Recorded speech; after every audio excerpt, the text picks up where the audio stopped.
Good evening, welcome to the show. I'm Sharri Markson. Here's what's coming up. As he wraps up his Beijing trip, the Prime Minister is accused of focusing on photo opportunities rather than a sober assessment of China's risk to Indo-Pacific security. James Morrow will join me shortly. More Islamic preachers are filmed spouting dangerous messages of hate towards Jews, calling the poor victims of Hamas anything but innocent. This incitement to violence comes as a Jewish man dies after he was beaten by a pro-Palestinian protester in Los Angeles. What is the world coming to? I'm going to speak about this sorry state of affairs with Paul Murray and Liz Storer a bit later on. And former White House Press Secretary Sean Spicer breaks down Donald Trump's explosive testimony today in his New York fraud case. But first tonight, as the Prime Minister globetrots, Australians are suffering with the 13th interest rate rise today in 18 months. The Reserve Bank lifted the cash rate by 0.25 percentage points, taking it to 4.35%. This after a 4-month pause. But families are now at breaking point with this cost of living crisis. After today's rate rise, the average borrower on a $500,000 home loan will be paying $1,210 more a month since the start of the rate hikes. And if your loan is $1 million, your mortgage repayments will be $2,420 a month more expensive, according to Rate City. Today's rate rise was the first for new Governor Michelle Bullock, although she was there through the other 12 as Deputy Governor at the RBA. Economists are now warning there could be yet another rate rise before Christmas at the RBA's December 5 board meeting. So why was this rate hike today necessary? Well, inflation remains high and even increased in the last quarter. Underlying inflation is 5.2% for the year to September, down from its peak of 7.8% last December. But with inflation still rising, when it was meant to be falling by now, it's going to be impossible to get it back to that 2 to 3% target band in 2025 without these rate hikes. Now, as you'll remember, the Albanese government politicised interest rates when they were in opposition. They blamed Scott Morrison for the single rate rise of May 2022. We also have rising inflation, and yesterday we saw rising interest rates. The combination of low wage growth, rising inflation and rising interest rates is putting real pressure on working families in the suburbs and the regional towns of Australia. And Scott Morrison seems to think that people have got it easy in this country.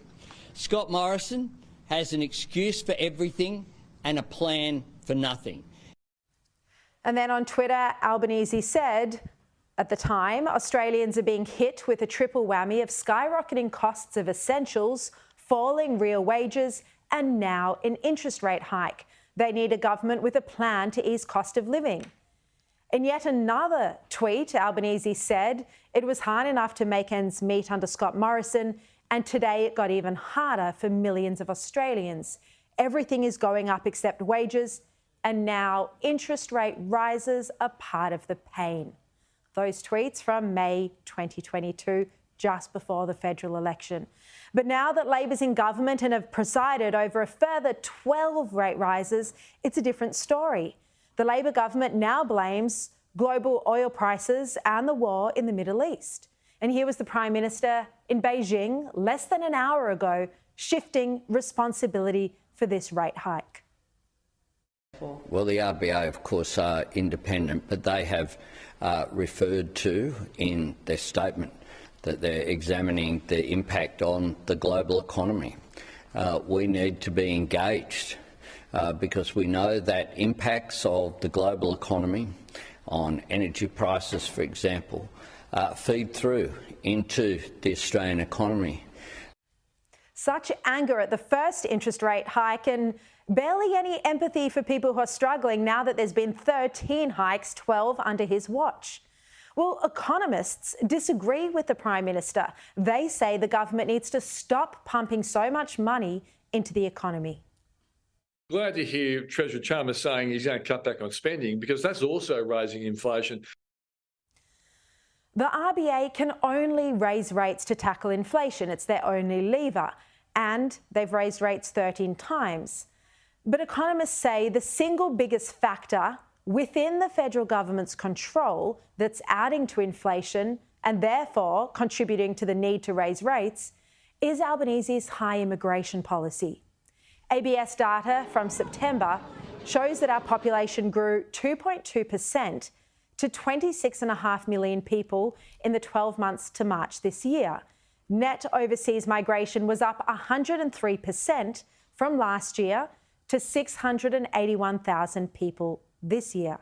It's a record number of migrants coming into Australia, which is pushing up the housing demand, which is in turn inflating rents and adding to inflation. It's an issue I'll speak with economist Leith Van Onselen about later in the show.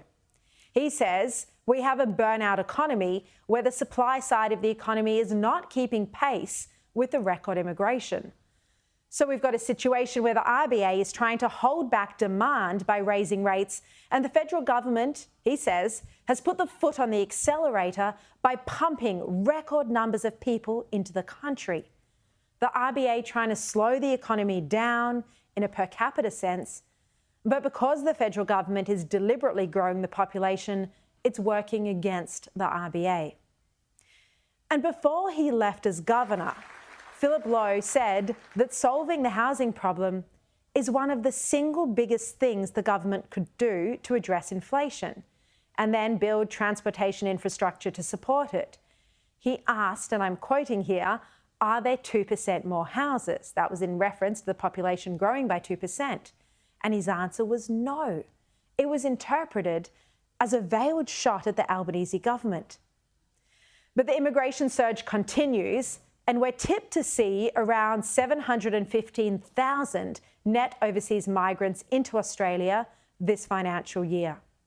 The RBA will have to respond by continuing to raise rates even higher, which will, of course, exacerbate the housing crisis. It's quite an absurd situation where the central bank is trying to move in one direction, and at least on this policy front, the Albanese government is working in opposition to it.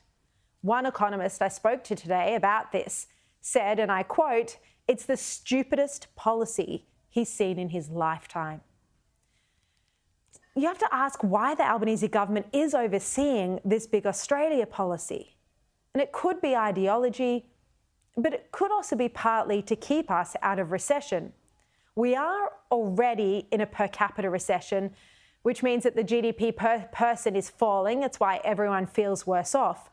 But the total increase in migration can help the government avoid a technical recession because overall the economic pie is still growing. The high migration masks the economy's true performance.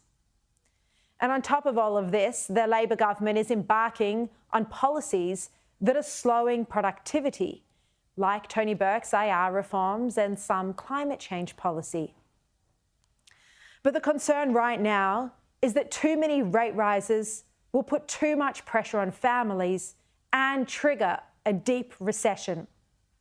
It's a warning that Peter Switzer made yesterday.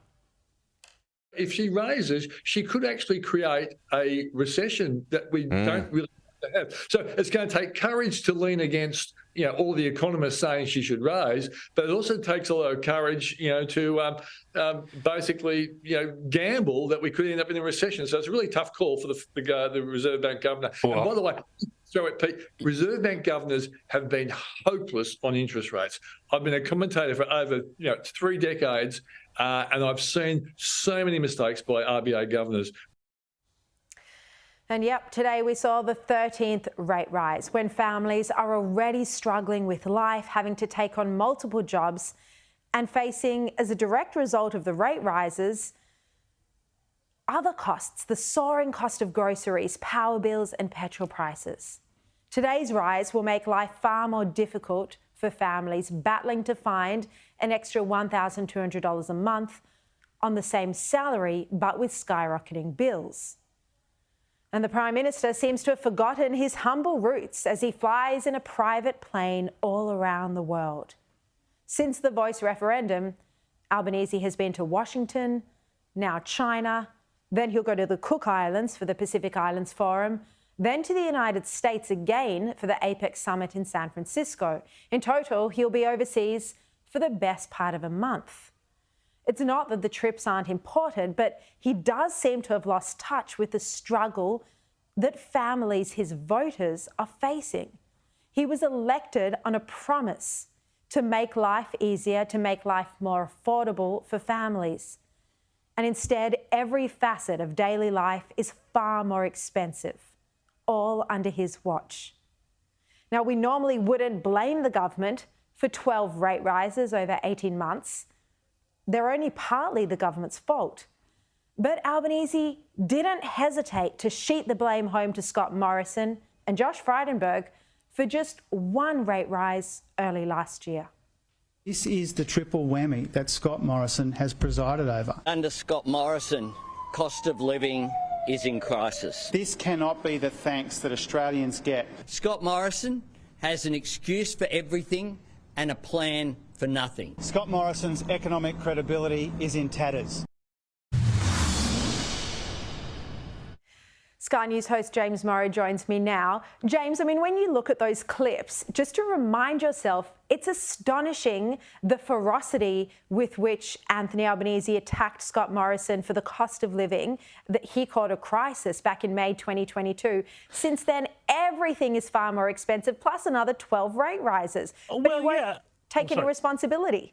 Yeah, and I mean, it's so funny because just as you were playing that, somebody texted me a tweet here from Anthony Albanese on May 4th saying exactly the same thing about the triple whammy of the rate rises and everything else and the cost of living and, you know, blaming obviously Scott Morrison in the middle of an election campaign. Well, look, I mean, sure, this government says everything's not their fault, but they say nothing is their fault, you know. Yet, here's the thing. You look at all of the things that are driving inflation, energy being a big one. Well, what are they doing when it comes to energy? They're making energy more expensive. Does anybody believe, Sharri, this whole line that, you know, oh, renewables are the cheapest form of energy? Well, they keep pumping more renewables into the system. And I don't know about you, but my power bills keep going up. And the same thing goes for government spending. Again, they keep jacking more money into the economy. The IMF the other day warned, and they said, you know, all of these infrastructure programs need to be better timed. Otherwise, too much demand, too much stress on the system, too much inflation. And of course, Sharri, the third whammy, which you're talking about here, is immigration. You know, and there are all of these weird economists out there, and they seem to be very much enthralled to the idea of big Australia and the housing lobby and the development lobby. And they seem to believe that somehow immigration is the one area where supply and demand doesn't matter, that if you just pump in all of this greater demand, it's not going to increase prices, put stress on supply. So again, these are things, you know, they have a real lever that they can control. But we know why they're not going to roll back immigration, for one. Because if they do, that means that they lose the sugar hit, and we don't just wind up in a per capita recession, which I think you quite rightly put out there, but also an overall general recession, which really, to be honest, we honestly are approaching. Yeah, exactly. I mean, realistically, for, you know, everyone, because we're in the per capita recession, it does feel that way. For all intents and purposes, people are living in a recession. Now, yes, James, what were you going to say? Oh, no, I was going to say, and now with this interest rate rise, you're going to see huge numbers of seats, you know, labor voting seats that are going to be in huge amounts of stress when it comes to their mortgage. He's got a huge political problem here beyond the economics. Yeah. Now, let's talk about the Prime Minister's trip to China. He's come under pressure from at least one defence expert today, Peter Jennings, who wrote a piece in The Australian saying that the Prime Minister's cared more about trivial photo opportunities, joking about pandas and things, than a sober reflection of the real risks that China poses to security in the Indo-Pacific. It's quite a scathing piece. He also pointed out, like I did last night, that Albanese likes to say that phrase, cooperate where we can, disagree where we must, but that there really hasn't been much disagreeing going on at all. And according to James Paterson, we haven't heard any cabinet ministers at all make any criticisms of China, particularly their human rights abuses, whereas they were Penny Wong in particular was very vocal in opposition. Yeah, look, Sharri, I mean, I will say that I do not have an issue with a prime minister of any stripe going and representing Australia's interests overseas. I think, a lot of the criticism of Anthony Albanese for his travel is a bit overcooked and partisan. But that said, I think there's a lot to be said here that China is absolutely playing Anthony Albanese off a break. They think that they have his number. They think that they have a prime minister here who wants to be different to Scott Morrison, less combative. They can give him some nice headlines. But ultimately, Sharri, this relationship we've known since that defector came out in 2005 and said that China's plan was to turn Australia into an economic and political vassal of Beijing. Well, we haven't seen anything to change that. The rhetoric may be toned down, but when you talk about all of this stuff with, we're going to have a more mature conversation, well, show me that. Show me the evidence of that mature conversation. I mean, are we standing up not just on human rights, but on Australians detained like Yang Hangjun? It's great that Cheng Lei is out, but what about Australians who've been detained in Hong Kong? This is just the tip of the iceberg before we get to economic bullying, COVID, and a whole lot of other issues too. Yeah, not to mention, I know you say COVID, but not to mention the origins of the virus. This is what I mean. Albanese didn't ask President Xi Jinping about that, even though it's killed millions of people, shut down our economy. Now, James, an area you follow very closely, Donald Trump gave quite a fiery appearance in court today. He came up against Letitia James. Look, I want to ask your assessment of this case, and I speak to Sean Spicer, Trump's former press secretary, about it a bit later in the show. But clearly the Democrats Letitia James has made it clear she was always going to, she was out to get him. But does that mean that there's no basis to this case? What's your view? I think when it comes to this case, Sharri, and I mean, I know people might say, you've supported Trump in the past, so you're going to say this, but I think that this case is the one that is the most nonsensical. I mean, first of all, put aside the fact that it's not a criminal case. What they're accusing him of here is a fraud where he allegedly inflated assets to get loans. But, if you're going to have a fraud, then you've got to have a victim. All of those loans were paid back. So, just on that very nature, the whole thing seems to be very much about a show trial, about trying to shut down the Trump business. And so many of these trials really do look like they're being driven by political prosecutors like Letitia James, who say, I'm coming in because I want to get Donald Trump one way or the other. It's Les Miserables, it's Javert, it's that whole thing. It's Beria from the Soviet Union. Show me the man and I'll show you the crime. And I think Americans in general are rebelling against what they perceive as a fundamental unfairness in the use of the justice system for political purposes. I mean, they're trying to bankrupt and jail an opposition leader because they don't like what they say. This is not what should happen in America, and I think the polls are showing that Americans aren't buying this effort. And really, the Democrats ought to just shut up and try and run a proper campaign against him, on the stump rather than in the courts. At this point anyway, and of course a lot can change, but at this point it looks like we're up for another divisive Trump era. James, I want to turn briefly, before we go to a break, to these pro-Palestinian protests. They have been so aggressive around the world. I mean, from the very Monday, just a couple of days after the terror attacks, when people were chanting gas the Jews on the steps of the Opera House, police said it wasn't safe for Jewish people to be in the city in Sydney. Well, now we've seen someone actually be killed because of one of these protesters, an elderly Jewish man. Well, not really, we shouldn't describe him as elderly. He's only 65, as I understand it. Jewish man was beaten by a pro-Palestinian protester in Los Angeles, according to the police department there, and he has now died. James, this anger, this incitement to violence is becoming extremely real and dangerous. It's really dangerous and it's really scary. And I mean, it's showing a lot of things. I examined this more deeply in my column in tomorrow's Daily Telegraph. But really what we're seeing here, Why this is so important is, yes, there's a lot of anti-Semitism baked into this, and a lot of anti-Israeli sentiment baked into this. And, those people who went to the Opera House to protest before Israel had even begun to contemplate its self-defense and retaliation, they were cheering a Hamas massacre. They were not protesting Israel. We need to be really clear about that. But what's going on here, too, is all of this is coming from the left. The left that 2 minutes ago was talking about microaggressions and things like that. They're now perfectly willing to go and support the most outrageous attacks against anything associated with Israel, with Judaism, with the Jews. And so much of it comes from this weird victimizer, colonial rhetoric that they have been marinating in for decades on the left. So when that happens, if once somebody is identified as a colonizer, Israel, anything that happens to them, or anybody associated with them is now fair game. And of course, at the heart of it, though, this is about civilization, and Israel represents an outpost of civilization. And I think this is narcissistic, self-hating orgy of violence that we're seeing on the left, and this is why it's so disturbing. And the left has to reckon with it. The West has to reckon with it. This is not just about Israel defending itself. This is about the West and our fundamental values, Sharri. Oh, no, the fact that you have these far left people who stand up for LGBTQI rights normally, and who, just embrace the whole woke empathy, however you want to put it, and they're now joined at the hip with Hamas. It's absurd. What would happen if they went to Gaza? How long do you think they'd actually be alive? 30 seconds, yeah. James Morrow, thank you so much for your time. Look forward to reading your column in the Telly tomorrow.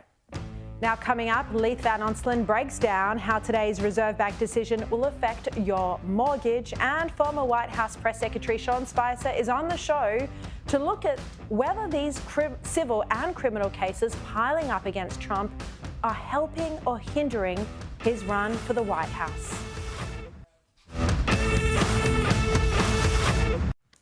This afternoon, just before the Melbourne Cup, the Reserve Bank decided to lift cash rates by 0.25%, its 13th rise since May 2022. The cash rate now stands at 4.35%.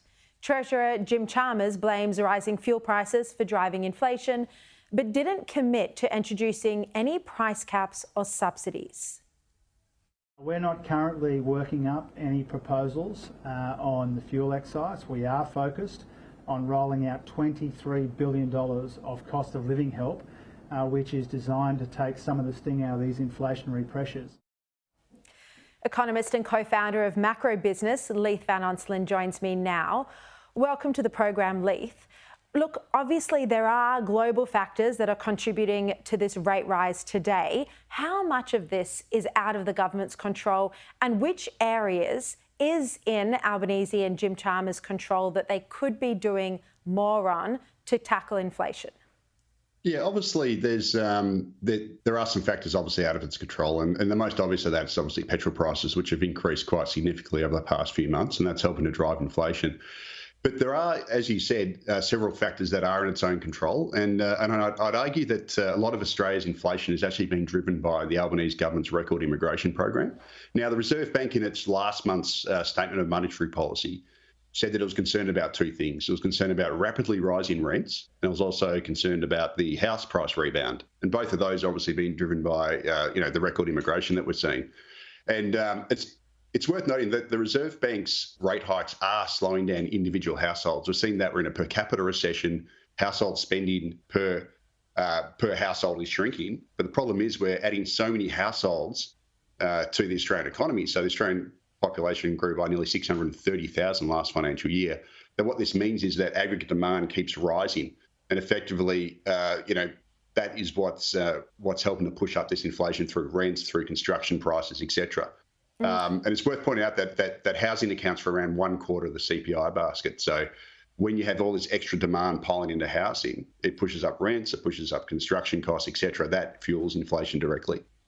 Well, given the former Governor Philip Lowe did make quite direct comments about our housing supply and how there isn't enough housing for an extra 2% of people, which is what our migration levels are increasing by, is it irresponsible that the Albanese government is continuing this big Australia policy when it is contributing to inflation? Oh, absolutely. And you know, it's not just irresponsible, it's also inequitable, because obviously those soaring rental costs effectively land on the most vulnerable in Australia. And at the same time, it's pushing up inflation, which then means the RBA is going to have to fight against that through higher interest rates, which then smashes mortgage holders. So effectively 2/3 of Australia is getting smashed. You've got renters on the one hand getting smashed by these soaring rents. Then you've got mortgage holders getting smashed. And then there's another third who don't rent and own the home outright who are laughing. So it is incredibly irresponsible. It's also, you know, it's obviously lifting inequality, and it's also reducing our living standards directly just by the sheer volume of people. Infrastructure, housing, nothing is keeping up. What about productivity? The government has been warned on multiple occasions by the RBA to try and lift productivity. Obviously, this is a long-term proposition, so the coalition government before Labor didn't do enough to boost productivity either. But is this also an area where some of the Albanese government's policies, like industrial relations, like energy policy, are dragging and slowing productivity that, again, is contributing to the inflation problem? Yeah, look, I can't speak to industrial relations. I'm certainly not an expert in that area. Soaring energy costs is a direct own goal of Australia's. So effectively, we have no East Coast gas reservation on Australia's East Coast. And what that's basically meant is that we export about 80% of our gas, and we've engineered a gas shortage in what is the Saudi Arabia of gas. Australia is the world's biggest exporter. And what that's done is it's effectively pushed up inflation across the board. At the same time, we've got this record immigration program running. And as you said, former Governor Phil Lowe said that if business investment, housing, infrastructure doesn't keep pace with population growth, well, that's going to wreck productivity. And that's what we're seeing. We're basically seeing so many people come in and nothing is keeping up. And that basically effectively lowers productivity. And you see that through increased traffic congestion, all those sorts of things. So, there are definitely factors there which are homegrown. Just very quickly before we go, are you concerned about Australia going into a recession off the back of this rate rise? And also many economists are predicting there'll be another one on the 5th of December. Yeah, look, I think it's very hard for Australia to have a technical recession when you've got the population growing by 2.5% through extreme migration. But what we are in, we're actually already in a per capita recession. What that means is that once you adjust for population growth, we've actually had 2 consecutive quarters of negative growth. And I think that's going to get worse over the next period. It's just going to be covered up by this extreme population growth we're having, which is going to keep growing the pie while everyone's share of the pie continues to shrink. And that means lower living standards for you and me. All right, tough times ahead. Leith Van Onselen, thank you. I appreciate your time. Thanks, Sharri. Former US President Donald Trump was out of control today in court, according to the New York judge overseeing his civil fraud case. Prosecutors are seeking a $250 million fine and severe business restrictions on Trump and his family after the judge already ruled that they'd committed fraud. Trump calls it an attempt at election interference. The Republican presidential frontrunner used his time on the stand today to accuse the judge of ruling against him before knowing anything about him. He added, "It's a terrible thing you've done. You believed that political hack back there." And Trump was referring to the Attorney General. At one point, Trump's lawyer was asked to control his client and explain the rules, as this is not a political rally, it's a courtroom. I'm joined now by former White House Press Secretary Sean Spicer. Sean, thank you so much for your time today. What was in Trump's mind? Why did he take this aggressive approach in the courtroom? I think this is a very personal case to the president. It's about his brand. It's about his ability to pass down the business to his family, his adult children. And so the attacks on his brand and on his person are something that are very unique and something that he protects dearly. Is this just another political witch hunt against Trump, or is there merit to this case that he's overinflated his wealth and financial assets? Well, there's 3 things that I think have to get brought up in this. Number one, the government's already shown that it really isn't serious about this. It valued Mar-a-Lago at $18 million. I think anybody would take that deal in a heartbeat. It's not even, I mean, it's a multiple of that, and that's an objective standard. I mean, just going on the internet and searching, you would find a multitude of that. So they didn't do that good of a job either. Number two, in this particular case, you have to wonder, why are they going after this years later? There's so much crime going around New York State, New York City. This is what they're choosing to go after, a guy who, did this years ago. It doesn't make sense if it's not politically motivated.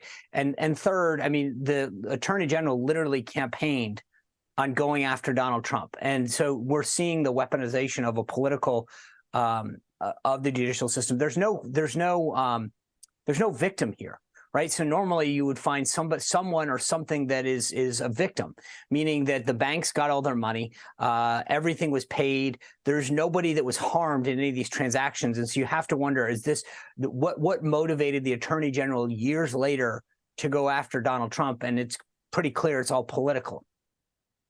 Sean, do you think the anger and contempt Trump showed today was the best tactic for him to take? Do you think antagonizing the judicial officers was deliberate? So I do think it was deliberate. Look, the judge at the beginning of this case, this is a very unique case. The judge has already decided he is guilty without the trial starting. He took the government's case and said that he believed that they had broken the law. This is just about mitigating the circumstances. So part of the reason that Trump is taking the stand is to express his outrage, to sort of put on a show, if you will. I mean, the judge has already made his verdict known. This is just, we're talking about the edges. And so President Trump taking the stand, being able to explain his side and his outrage is all part of this. He doesn't have to do it. The judge has already made a decision about the outcome. So this is literally President Trump using his opportunity to make sure that people understand why he thinks he's aggrieved. Well, Sean, the question now is, where are all these civil and criminal cases headed? Do you think Trump will end up in prison, and how will this affect his bid for the White House? Sherry, I had Alan Dershowitz on my podcast a couple times now, and I've asked him the same question as a legal scholar. And he's versed, he's probably one of the most preeminent American legal scholars. And he thinks that all of these ultimately end up at our Supreme Court, and that each one of them ultimately vindicates Donald Trump. And if you know anything about Alan Dershowitz, he's a liberal. He didn't vote for Trump. He's not a Trump supporter, but he believes that the law in each case is on Trump's side. And I based on his analysis, I agree. I think that he might be found guilty, but I don't think that after appeal that he'll serve any time. And I think all of the cases will be ultimately overturned. Sean Spicer, thank you so much for your time. All right, still to come, another hate-preaching sermon, this time in a Melbourne religious centre. The preacher claiming there were no innocent victims in the October 7 terror attacks. Paul Murray and Liz Storer will join me to discuss after this quick break. Well, here are the top stories you need to know tonight. The RBA lifted cash rates again for the 13th time since May last year. It's now 4.35%. Albanese met with Chinese Premier Li in the first of what will be annual meetings for the pair after his meeting with President Xi last night. He'll now head to the Pacific Islands as his diplomatic tour continues. Donald Trump took to the stand in his $250 million civil fraud trial in New York, accusing the judge of attempting to interfere in the 2024 presidential election and orchestrating a political hit job. Pro-Palestinian activists clashed with police outside the Flemington Racecourse on Melbourne Cup Day today. The road was blocked by at least one vehicle, and dozens of activists were heard chanting, "Free Palestine" and "Ceasefire now." And King Charles is preparing to give his first King's Speech to the UK Parliament. The speech is a formal address where the British monarch sets out the government's legislative agenda. Well, sadly, another Islamic preacher has been revealed for inciting hate and violence, this time in Melbourne.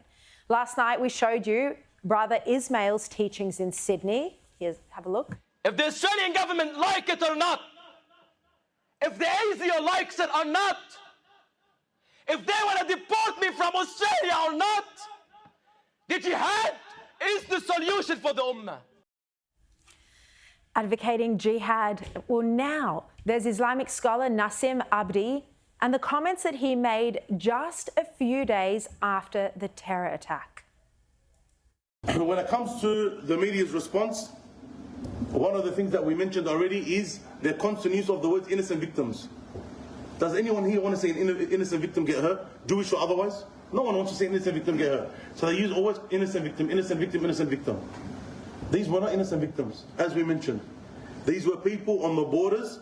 There were army soldiers.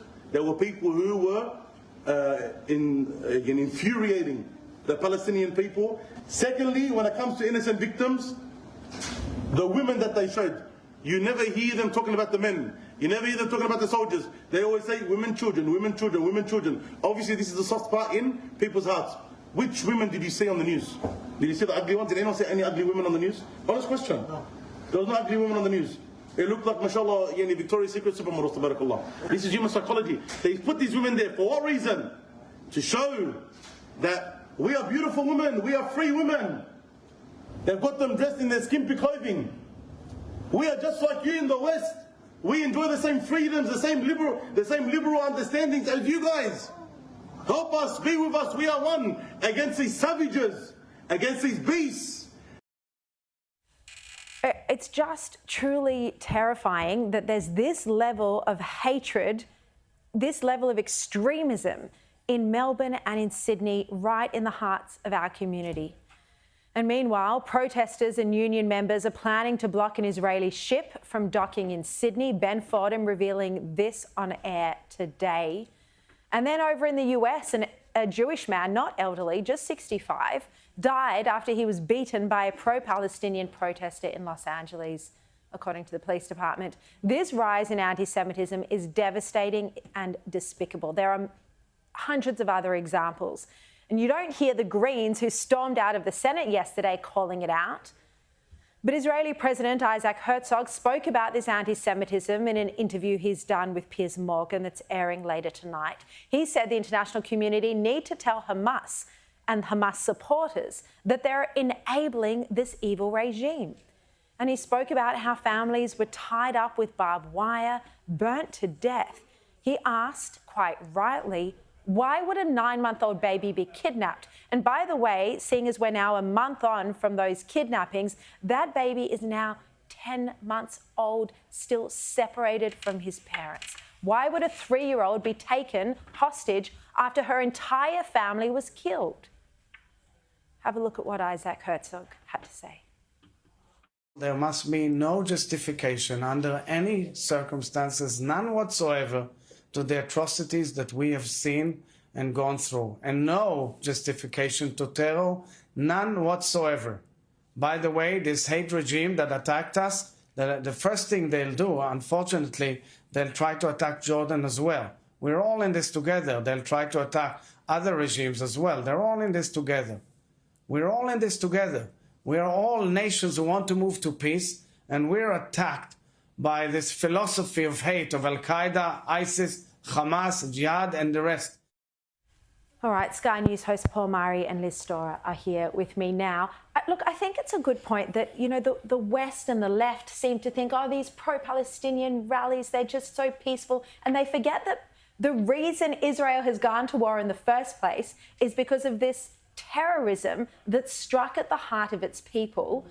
Paul, we're now seeing preachers in Sydney and in Melbourne celebrating these attacks, calling for jihad here in the heart of our main cities. I want to know whose job it is in the Federal Police or ASIO to monitor what's being put on social media. Why do I say that? Because this stuff is still freely available on the websites, on the Facebook pages of the people that are saying it, still freely available on YouTube, which means this stuff, these people are so brazen in their evil that they think that they can get away with posting it in Australia, let alone saying it at whatever the version of the pulpit is inside those community centres.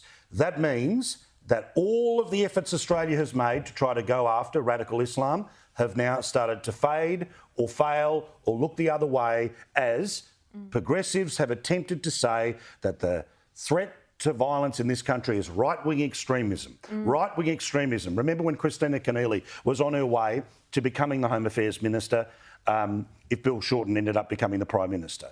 Same plan, of course, when it was Albo doing so.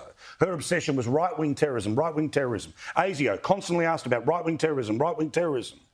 Well, we have slowly over the past 10 years stopped talking about the threat from within. And the threat from within are not Islamic people, but the people who preach crap like that. And they're able to brazenly get away with it. And what is sending me crazy crazy right now is Claire O'Neill is the Home Affairs Minister, the person who would be responsible for getting rid of that hate preacher.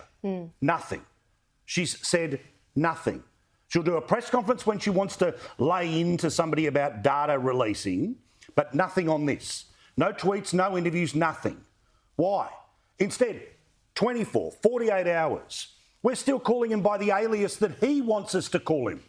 How has he not been named by now? Yeah, indeed. And also, this has to be pointed out, where is the comprehensive and visceral condemnation from those in the Muslim community? Correct. The religious centre that Brother Ismail gave his hate-filled sermon in, they refused to condemn it. Correct. So they had the opportunity to say, oh my goodness, no, because every religion has nut jobs where they're like, absolutely, please do not confuse us with this person.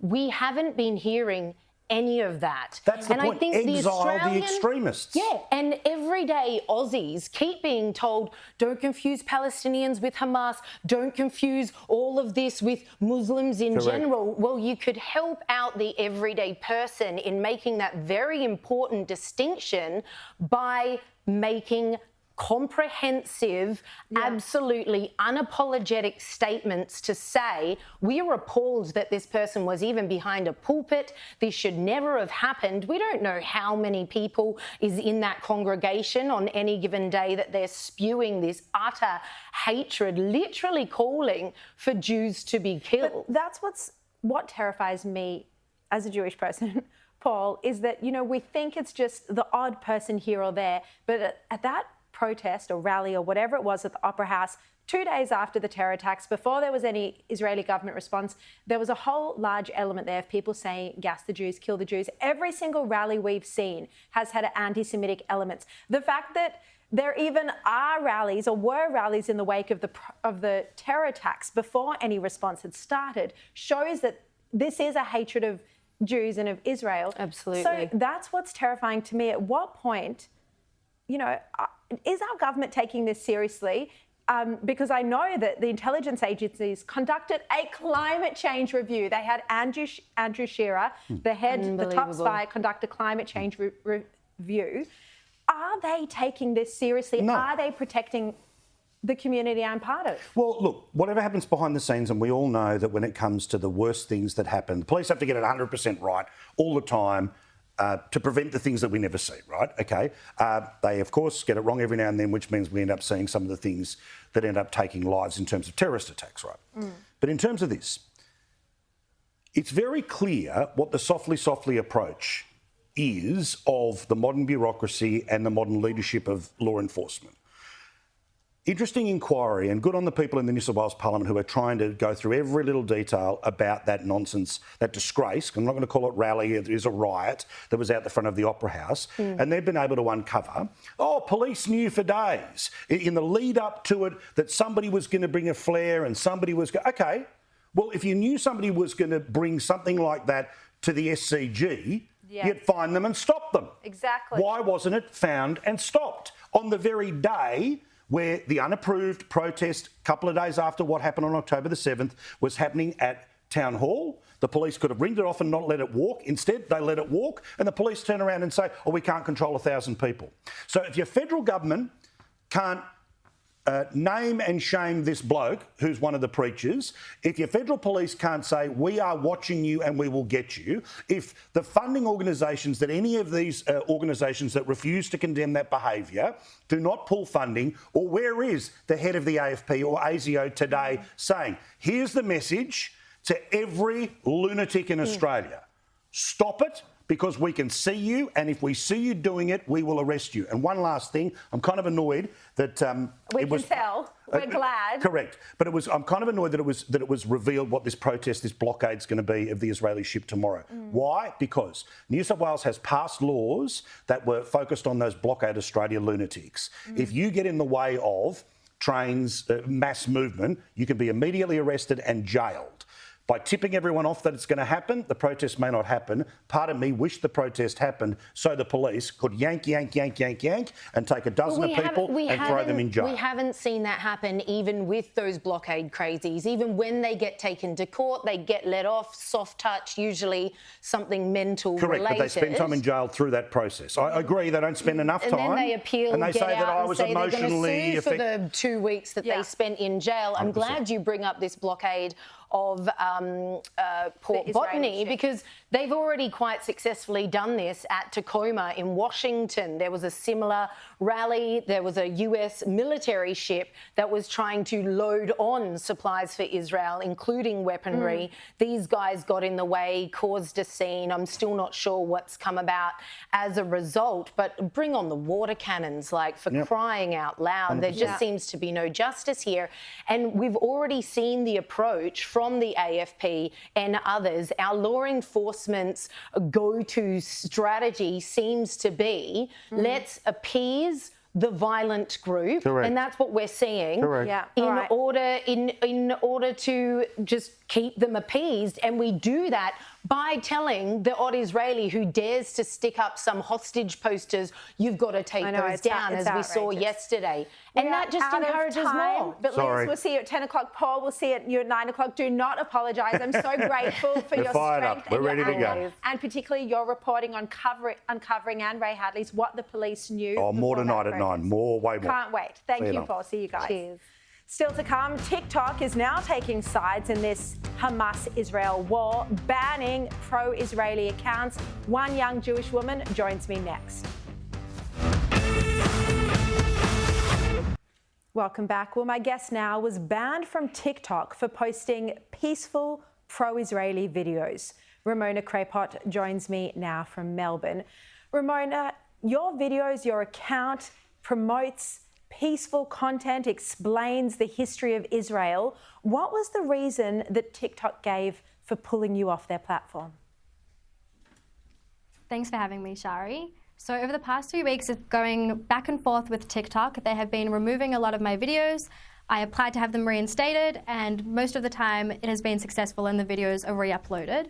But on Friday I woke up and I saw a message that my TikTok account was permanently banned for supposedly breaching community guidelines. Now, to be honest with you, Sharri, I was quite upset, but I was mainly quite confused because, as you said, my videos talk about a 16-year-old girl with cerebral palsy who was murdered at the Nova Festival. My videos shed a light on how Hamas is not only hurting innocent Israelis, but also hurting Gazans too. My videos talk about Thai workers who have been held hostage. I invite you and other viewers to go look at my videos and question what exactly in these videos breach these community guidelines. It's disgraceful. I think that we are seeing now that TikTok does appear, it's a Chinese-owned app, it does appear to be taking one side of the war. It's running predominantly pro-Palestinian content. Have you noticed this when you're on TikTok, that there is quite violent videos freely being shared from the other side? Yes, there are a lot of videos on TikTok with violent images, violent messages that incite hate. And my message of my TikTok is peace. And so I'm quite confused because my TikToks get banned, but comments and hate messages on my TikToks are allowed. If you go through the comments on my TikTok, but we no longer can, you will see that there is a lot of hate on there, a lot of hate directed at me, and a lot of blatant anti-Semitism. So it's quite confusing as to how that is allowed, how these violent and incitements of hatred is allowed, but my videos are not. Well, Ramona, continue being brave and standing up for what you believe, and we can still follow you on Instagram. Thank you so much for your time. That's all we have time for today. I'll be back at 5 o'clock tomorrow. And actually, I've got a great guest tomorrow, another Wuhan author. So don't miss that. And here's Peter Credlin.